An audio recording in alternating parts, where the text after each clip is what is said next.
त्या राक्षसाला पाय सुद्धा उचलल्या जाईना.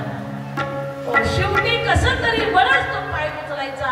असं करता करता तो थोडा दूरवरती गेला की मनामध्ये विचार करतो, अरे मी नंदराजेचा पोरगा उचलून आणला का नंदराजेच्या दारातला दगड उचलून आणला. मग मागे वळून पाहतोय तो कृष्णकडे मनामध्ये विचार करतात, अरे मूर्खा, माझे भक्त दगडात सुद्धा मला पाहतात आणि तू माझ्या दगड पाहतो. या उपाधी माझी गुप्त चैतन्य असे सर्वांगत, हे तत्वज्ञ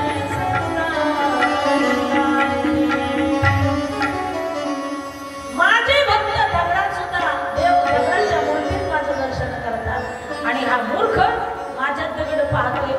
झेल स्वरात असा कुंभा कृष्णाने त्याला टाकला.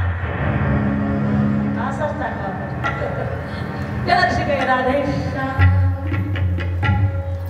जागीच गतप्राण झाला. या गतवानाने वर्तन्ते मरण पावला. तो मरण पावल्याच्या नंतर इकडे असताना खरोखर कंसाला कळालं तृणावर्त नावाचा राक्षस मेला. प्यार से कही राधेश्याम. कृष्णकडे हळूहळू हळूहळू एका वर्षाचे झाले. गर्ग मुनीचं त्या ठिकाणी आगमन झालं. श्री शुक्राचार्य महाराज वर्णन करतात, गर्ग